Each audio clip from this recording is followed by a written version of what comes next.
stretches downward towards the ground because of gravity. This is a good example of creep spreading out under the constant force of gravity. Pull the slime apart and hold it at a fixed distance.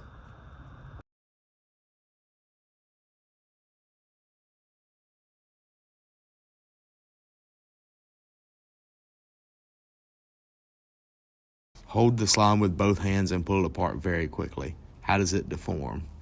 The slime rips apart. It doesn't stretch at all. When you pull it, it rips into two separate pieces.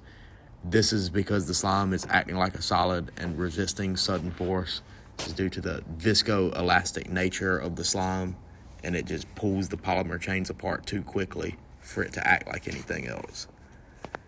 Question 2. Hold the slime with both hands and pull apart slowly.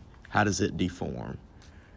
The slime stretches smoothly and flows a little bit better than it did when you ripped it quickly.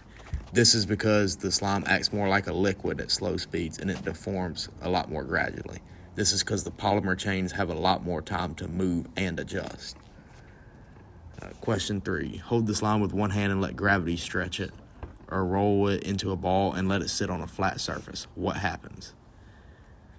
When you're holding it up, it stretches downward towards the ground because of gravity. This is a good example of creep, which is just where, it's a slow, continuous deformation under the constant force. Constant force in this case is gravity.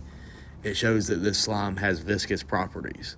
When you set it on a flat surface, it spreads out on the table as well. That's another example of creep and the slime spreading out under the constant force of gravity. Pull the slime apart and hold it at a fixed distance. The force required to keep it stretched should decrease. What is this an example of? When you do it, you see that it's easier to stretch the slime over time. You don't have to put as much force into it when you keep it that way. This is a good example of a stress relaxation, which is when the material is adjusting to the deformation and it requires less force to keep it that way.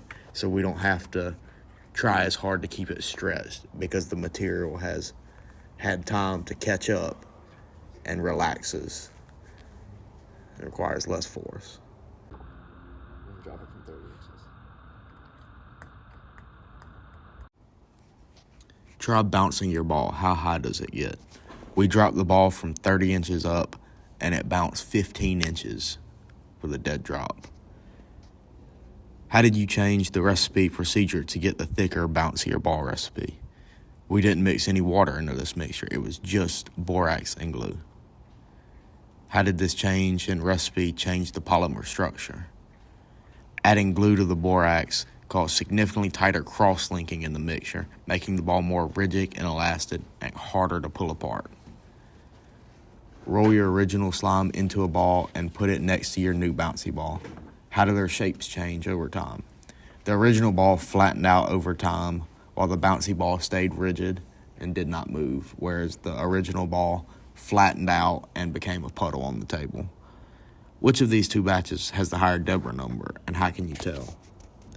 The bouncy ball has a higher Deborah number because it does a significantly better job at resisting flow and maintaining its shape.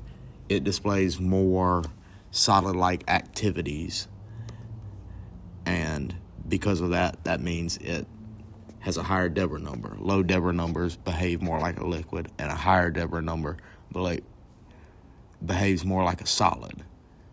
And since this was about as close as you're going to get to a solid with slime, it has the highest Deborah number.